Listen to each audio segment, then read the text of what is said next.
नमस्कार दोस्तों, स्वागत है आपका अपने वाईपी एजुकेशन ट्रिक परिवार में। हमारा उद्देश्य है आपकी तैयारी को आसान बनाना ताकि आप हर कॉन्सेप्ट को स्पष्ट रूप से समझ सकें और अपने लक्ष्य की ओर निश्चित होकर आगे बढ़ें। आज का जो टॉपिक है बहुत ही महत्वपूर्ण टॉपिक है दोस्तों। ये जो है आपका सीटेट पेपर 1 और पेपर 2 दोनों के लिए है, क्योंकि सीडीपी में ये टॉपिक बहुत महत्वपूर्ण है। यहाँ से जो प्रश्न आते हैं किस टाइप के पूछे जाते हैं, कथन एवं कारण वाले। तो दोस्तों सीटेट में सबसे ज़्यादा जो गलत प्रश्न होते हैं वो यही टॉपिक करवाता है, कारण एवं कथन। एक लाइन गलत पड़ी और समझो पूरा सवाल आपका 0। 90% अभ्यर्थी कारण कथन में यही भूल करते हैं। तो इस कॉन्सेप्ट को आज इस वीडियो में क्लियर करेंगे। वीडियो को अंत तक आप अवश्य देखिएगा। तो करते हैं बिना किसी देरी के टॉपिक को स्टार्ट। तो चलिए, पहला क्वेश्चन आपके स्क्रीन पे लग चुका है। क्वेश्चन को पढ़िए और फिर उसके बाद आपको आंसर देना है। देखिए कथन और कारण को। चलिए इसको दोस्तों देखते ही प्रश्न को यहाँ से काट देना, थोड़ा सा इस पे ध्यान कम देना, ठीक है। डायरेक्ट आप कथन को पढ़िएगा। बाल विकास एक सतत प्रक्रिया है। क्या आपको ये बात सही लगती है? बाल विकास एक सतत प्रक्रिया है। आप कहोगे बिल्कुल सही, बाल विकास एक सतत प्रक्रिया है। क्योंकि अब आप यहाँ पे लिखोगे क्योंकि लिखने के बाद फिर आप जो आपका कारण है उसको पढ़िएगा। क्योंकि विकास जो है वो जन्म से मृत्यु तक निरंतर चलता रहता है।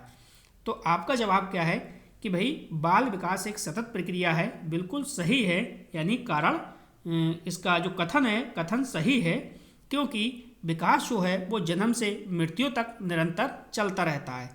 यानी कारण और कथन दोनों सही हैं। अब कारण और कथन दोनों सही हैं, इसका मतलब ये हुआ कि ए और आर दोनों सही हैं। आर ए की सही व्याख्या करता है। बाल विकास एक सतत प्रक्रिया है, यानी जन्म से मृत्यु तक निरंतर चलती है।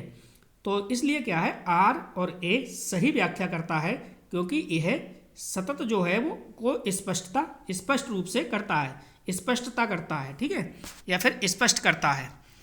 तो इस प्रकार से इस क्वेश्चन को तो आप समझ गए होंगे। चलिए अगला क्वेश्चन करते हैं और आप अपना थोड़ा सा दिमाग लगाइएगा। क्वेश्चन समझो, क्वेश्चन नंबर 2। सबसे पहले आपको क्वेश्चन को पढ़ना है, कथन को पढ़ना है, इसके बाद आपको कारण को। तो वही काम आपको ये करना है। देखिए समझिए क्वेश्चन को, क्वेश्चन क्या कह रहा है। तो दोस्तों आंसर तो आपको तभी निकलेगा जब आप क्वेश्चन को सॉल्व करोगे। देखो, सभी बच्चों का विकास समान गति से होता है। अब आप बताओ, क्या सभी बच्चों का विकास समान गति से होता है? आप कहोगे जी नहीं।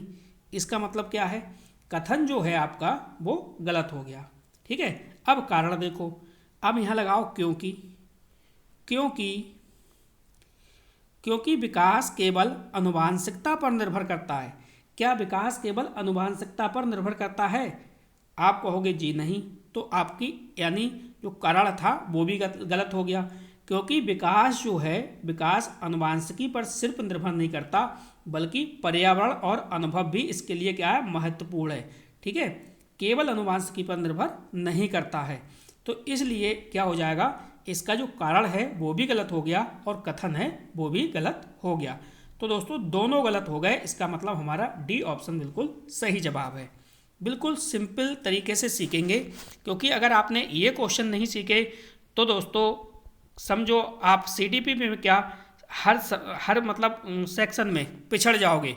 हर सेक्शन में इन क्वेश्चनों की बहुत ज़बरदस्त आपको प्रैक्टिस करनी है। अब तो पेपर का ट्रेंड जो है वो दोस्तों बदल चुका है। सीटेट कभी भी पेपर इस हिसाब से नहीं बनाता है कि ज़्यादा से ज़्यादा बच्चे पास हों, बल्कि वो इस हिसाब से पेपर सेट करता है कि ज़्यादा से ज़्यादा बच्चे सीटेट में फेल हों, ठीक है। तो फेल के हिसाब से पेपर सेट करता है। अब जो ये ट्रेंड चल चुका है कथन और कारण का, ये हर सेक्शन में आपको 4 से 5 क्वेश्चन देखने को मिलेंगे। यानी फर्स्ट पेपर की बात करें तो उसमें कम मिलेंगे, लेकिन जो सेकंड वाला जो क्वेश्चन है, यानी 6 to 8 वाला जो पेपर है, उसमें तो इन क्वेश्चनों की भरमार होगी। पाँचों यानी 150 क्वेश्चन में कम से कम आपको 20 से 25 क्वेश्चन ये देखने को मिल सकते हैं। तो इन क्वेश्चनों को अच्छे से प्रैक्टिस करिएगा। अन्यथा दोस्तों सीटेट आपके हाथ से निकल जाएगा। क्वेश्चन को पढ़िए। चलिए समझिए एक बार। सीखना व्यवहार में अपेक्षाकृत स्थायी परिवर्तन है, स्थायी परिवर्तन लाता है। आप कहोगे सर बिल्कुल सही बात है। यानी जो सीखना है, सीखना क्या है, व्यवहार में अपेक्षाकृत स्थायी परिवर्तन है, बिल्कुल सही है। अब देखो इसका कारण देखो, सीखना केवल अभ्यास से उत्पन्न होता है। अब आप कहोगे जी नहीं, क्योंकि यहाँ पे आप क्योंकि जरूर लिख लेना, क्योंकि सीखना केवल अभ्यास से उत्पन्न होता है। आप कहोगे जी नहीं। इसका मतलब क्या हुआ, इसका मतलब ये हुआ कि ए सही है और आर गलत है। ठीक है, ए सही है और आर गलत है, यानी सी वाला विकल्प यहाँ पे बिल्कुल सही है। क्योंकि स्थायी सीखना जो है वो स्थायी परिवर्तन लाता है, लेकिन यह केवल अभ्यास से नहीं होता, ये होता है अनुभव, प्रेरणा और सामाजिक संपर्क भी जरूरी है। तो इसलिए हमारा यहाँ पे थर्ड ऑप्शन सही होगा। अगला क्वेश्चन देखिए। अगला क्वेश्चन क्या कह रहा है दोस्तों। अभी तक आप वाईपी एजुकेशन ट्रिक चैनल पे पहली बार आए हैं तो प्लीज़ चैनल को सब्सक्राइब आप कर लीजिएगा और बराबर में बेल आइकन की घंटी है उसको भी प्रेस करिएगा। चलिए क्वेश्चन को समझिए, इसको भी काट दीजिए, इसको भी काट दीजिए। ये आपका कथन और कारण। तो देखो समझो, ए पहले आपको क्या करना है, पहले आपको कथन पढ़ना है बहुत आराम से। ठीक है, समझो क्या कह रहा है क्वेश्चन। क्वेश्चन आपका ये कह रहा है भाई, बाल केंद्रित शिक्षा में बच्चे की रुचि को महत्व दिया जाता है। आप कहोगे बिल्कुल सही है भाई। बाल केंद्रित जो शिक्षा है, बाल केंद्रित शिक्षा में क्या है, बाल केंद्रित शिक्षा में बच्चे की रुचि को महत्व दिया जाता है, बिल्कुल सही बात है। क्योंकि अब यहाँ लिखो आप, क्योंकि सीखना तभी प्रभावी होता है जब बच्चा सक्रिय होता है। यानी सीखना तभी प्रभावी होता है जब बच्चा सक्रिय होता है। अब दोस्तों यहाँ पे 4 ऑप्शन है, 2 ऑप्शन शायद आपके नीचे की साइड है, यहाँ पे देखो, ये देखो अब आपको दिखाई देंगे। अब बताओ आप, यानी कथन तो आपका सही हो गया। अब आप कारण बताओ, कारण क्या सही है बताइए। देखो कथन और कारण दोनों सही हैं, कथन और कारण दोनों सही हैं, दोनों सही हैं। आर जो है वो व्याख्या करता है। ठीक है, अगर हम सही से इसको सॉल्व करें तो समझो इसको, कारण जो है वो वह है बालक सक्रिय रूप से भाग लेता है और उसकी रुचि आधारित गतिविधियां सीखने को क्या है प्रभावी बनाती हैं। आर ए की दोस्तों यहाँ पे जो है वो सही व्याख्या कर रहा है। तो इस हिसाब से हमारा ए और मतलब दोनों सही हैं। ठीक है, ए आर की सही व्याख्या कर रहा है, ए वाला ऑप्शन सही है। अगला क्वेश्चन देखो, क्वेश्चन नंबर 5। क्वेश्चन को पढ़ो और इसके बाद इसका जवाब दीजिए। ठीक है, और बताना आपको समझ में आ रहा है या नहीं आ रहा है। बिल्कुल धीरे धीरे मैं आराम से चीज़ों को आपको करा रहा हूँ। देखो, समावेशी शिक्षा में सभी बच्चों को समान अवसर दिए जाते हैं। ये बिल्कुल बात क्या है, सही है। यानी समावेशी शिक्षा में सभी को समान अवसर दिए जाते हैं, ये बात बिल्कुल सही है। अब कारण क्या है, क्योंकि क्या है, क्योंकि सभी बच्चों को सीखने की आवश्यकता समान होती है। अब कहोगे जी नहीं, क्योंकि सभी बच्चों को तो भाई सभी बच्चों की जो सीखने की आवश्यकता है वो समान नहीं होती है। तो इसका मतलब हम कह सकते हैं कि भाई ए सही है, आर गलत है। यानी ए सही है और आर गलत है। इसका मतलब क्या हो गया, बी ऑप्शन बिल्कुल सही है। यानी समावेशी शिक्षा में समान अवसर तो समान है, लेकिन सभी बच्चों की सीखने की आवश्यकता और क्षमता जो है वो समान नहीं होती, इसलिए हमारा जो आर है वो गलत है। चलिए अगला क्वेश्चन देखो, क्वेश्चन नंबर 6। अब क्वेश्चन नंबर 6 क्या कह रहा है, इसको समझो थोड़ा सा। देखो क्या कह रहा है, पहले आप पढ़िए कथन। प्याजे के अनुसार बच्चा ज्ञान का सक्रिय निर्माता है। यानी प्याजे के अनुसार जो है वो बच्चा है वो ज्ञान का सक्रिय निर्माता है। आप कहोगे बिल्कुल सही है। ठीक है, कथन आपका सही हो गया। क्योंकि यहाँ पे लिखो आप, क्योंकि बच्चा अनुभवों के माध्यम से अर्थ निर्माण करता है। क्योंकि जो बच्चा है, बच्चा अनुभवों के माध्यम से अर्थ निर्माण करता है। आप कहोगे सर बिल्कुल सही है। ठीक है, जब सही है तो क्या होगा, ए और आर दोनों सही हैं। आर व्याख्या करता है, ठीक है, आर व्याख्या करता है, यानी पियाजे का रचनावादी सिद्धांत कहता है कि बच्चे अनुभवों के माध्यम से स्वयं ज्ञान का निर्माण करते हैं, इसलिए क्या है, आर ए की सही व्याख्या करता है। समझ गए होंगे, उम्मीद करता हूँ ये क्वेश्चन भी आपकी समझ में आया होगा। चलिए अगला क्वेश्चन पढ़िए आप और ध्यान से क्वेश्चन को करिएगा। मेरा काम दोस्तों आपको सिखाना है, ना कि पढ़ाना। पढ़ाना मेरा काम नहीं है, मेरा काम है चीज़ों को सिखाना। तो देखिए यहाँ पे पढ़िए आप कथन, किशोरावस्था में भावात्मक अस्थिरता समान होती है, यानी किशोरावस्था में भावात्मक अस्थिरता समान होती है। आप कहोगे ये बिल्कुल सही है, ठीक है, ठीक है, क्योंकि अब यहाँ लिखो आप, क्योंकि इस अवस्था में हार्मोनल परिवर्तन तीव्र होते हैं। आप कहोगे ये भी बात सही है, यानी किशोरावस्था में भावात्मक अस्थिरता समान होती है क्योंकि इस अवस्था में क्या है, हार्मोनल परिवर्तन तीव्र होते हैं। इसका मतलब क्या हुआ, यानी ए और आर दोनों सही हैं, आर व्याख्या करता है, ठीक है, ए और आर दोनों सही हैं, आर व्याख्या करता है। भाई हार्मोनल जो बदलाव हैं किशोरावस्था में भावनाओं को क्या कर देते हैं, अस्थिर कर देते हैं, आर ए की सही व्याख्या करता है। तो उम्मीद करता हूँ ये क्वेश्चन 7वां वाला भी आपकी समझ में आया होगा। दोस्तों अगर आपको क्वेश्चन समझ में आ रहे हों तो प्लीज़ वीडियो को लाइक करिएगा और वीडियो की लिंक को अपने सभी ग्रुप में सभी दोस्तों के साथ शेयर अवश्य करिएगा। प्रश्न नंबर 8 देखो, चलो इसको समझिए और पढ़िए। क्वेश्चन आपका ये भी अच्छा है। देखो, बुद्धि स्थिर होती है और बदली नहीं जा सकती। बुद्धि स्थिर होती है, इसको बदला नहीं जा सकता। आप कहोगे सर बिल्कुल गलत बात है ये, ठीक है। अब लगाओ क्योंकि बुद्धि केवल जन्मजात होती है। आप कहोगे सर बुद्धि केवल जन्मजात नहीं होती, ये भी हमारा गलत है, यानी कथन और कारण दोनों गलत हैं। इसका मतलब क्या होगा, डी ऑप्शन बिल्कुल सही जवाब होगा, कारण और कथन दोनों गलत हैं। बुद्धि जन्मजात होती है लेकिन अनुभव और अधगम के माध्यम से विकसित और बदल सकती है, इसलिए क्या है दोस्तों, दोनों कथन जो हैं वो यहाँ पे गलत है। चलिए आगे बढ़ते हैं, अगला क्वेश्चन हम देखते हैं। अगला क्वेश्चन हमारा क्या है, अगला क्वेश्चन है, देखिए बहुत प्यारा सा क्वेश्चन है, ठीक। क्वेश्चन को पढ़िए और इसके बाद आंसर कीजिएगा। देखो, प्रेरणा सीखने की दिशा और गति निर्धारित करती है। जो प्रेरणा है, मोटिवेशन है, वो सीखने की दिशा और गति निर्धारित करती है। आप कहोगे सर बिल्कुल सही जवाब है, ठीक है, सही लाइन है, बिल्कुल कथन आपका एक बिल्कुल राइट है।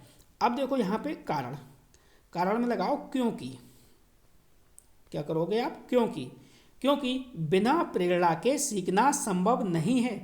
बिना प्रेरणा के सीखना संभव नहीं है, तो ये भी बिल्कुल सही है, यानी कथन और कारण दोनों सही हैं और आर व्याख्या करता है।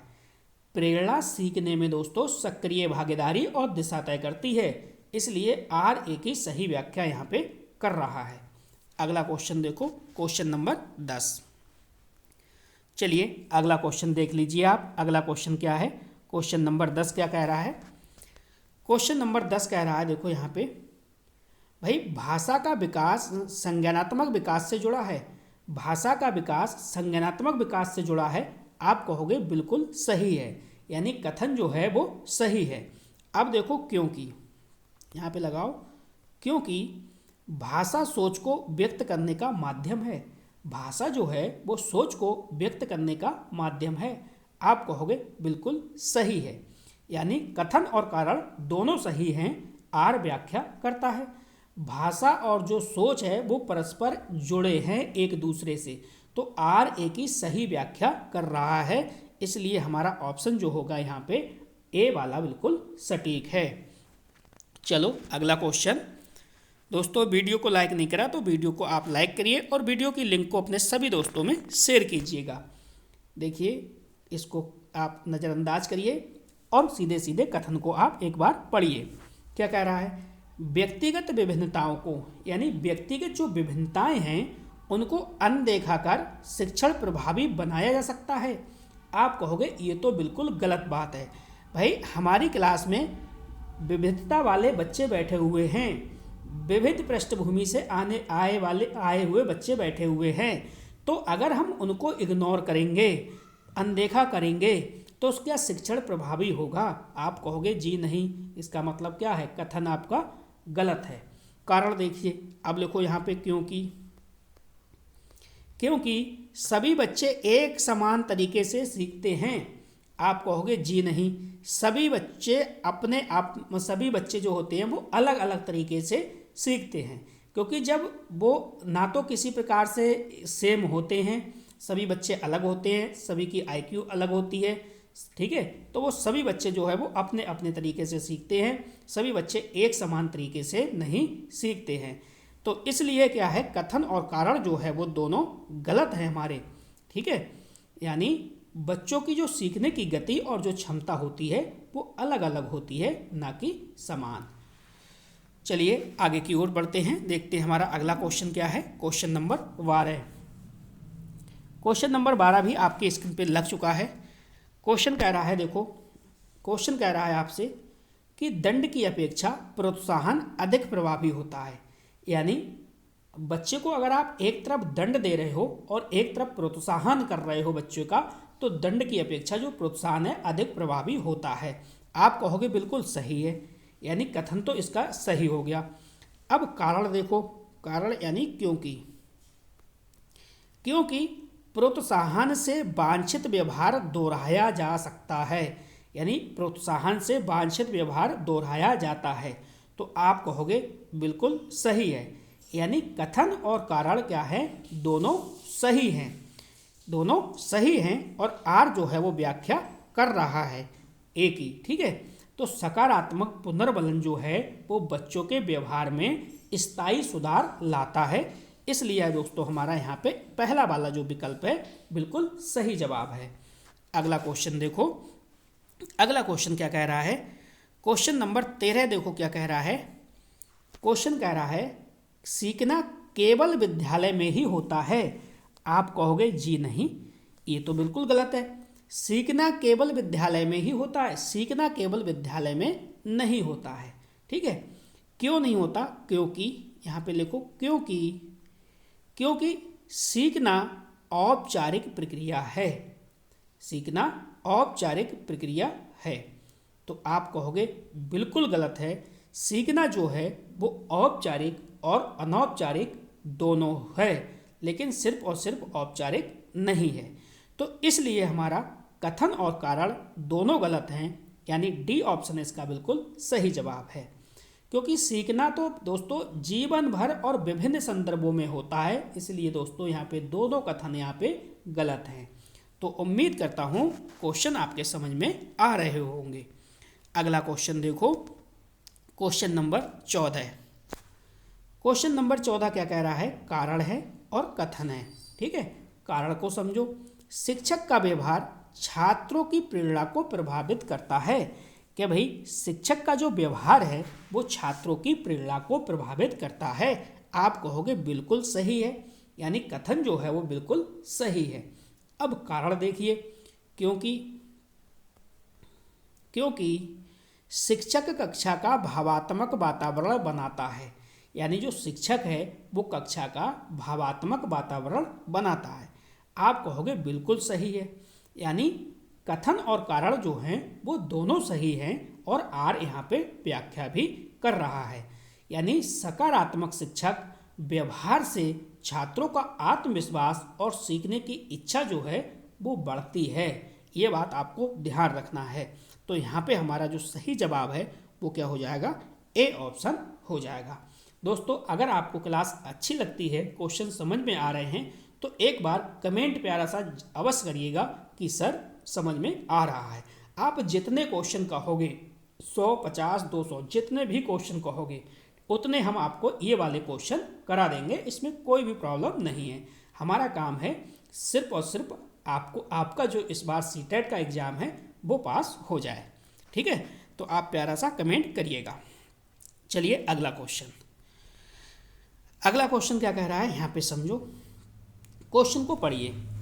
यानी सीसीई में केवल परीक्षा के अंक महत्वपूर्ण होते हैं। सीसीई में केवल परीक्षा के अंक क्या है, महत्वपूर्ण होते हैं। क्या आपके अनुसार सही है या गलत है, बताइए। सीसीई में केवल परीक्षा के अंक महत्वपूर्ण होते हैं, आपका जवाब क्या होगा, नहीं। आपका जवाब क्या होगा, नहीं। ठीक है, क्योंकि अब यहाँ लिखो क्योंकि सीसीई सतत और व्यापक मूल्यांकन पर आधारित है। आपका जवाब होगा जी सही है, यानी सतत सीसीई जो है वो सतत और व्यापक मूल्यांकन पर क्या है, आधारित है। इसका मतलब क्या हुआ, कथन आपका सही है और कारण आपका गलत है, यानी ए सही है और आर यहाँ पे गलत है। ए गलत है और आपका आर यहाँ पे सही है। इसका मतलब सी ऑप्शन है। सीसीई केवल अंक पर नहीं बल्कि सतत अधिगम पर केंद्रित है। ठीक है, तो इस प्रकार से दोस्तों ये छोटी सी क्लास थी। इस क्लास में हमने 15 क्वेश्चन को लिया था। ठीक है, वाईपी एजुकेशन ट्रिक चैनल से आप जुड़िए, आपकी सीटीपी बिल्कुल बेहतरीन हो जाएगी दोस्तों। सीटीपी का बिल्कुल आपको मास्टर बना के एग्जाम में इस बार बिठाएंगे। तो जो भी वीडियो अपलोड हुआ करे उसको आप अवश्य देखा करिए, और हमने इसके लिए प्लेलिस्ट भी आपके लिए तैयार कर दी है। किसी कारणवश आप वीडियो को नहीं देख पाते हैं तो उस प्लेलिस्ट पे जाके वीडियो को एक वीडियो को अच्छे से आप देख सकते हैं। तो बस इस वीडियो में इतना ही था। वीडियो देखने के लिए आपका बहुत बहुत धन्यवाद। मिलते हैं नेक्स्ट वीडियो में। Thank you.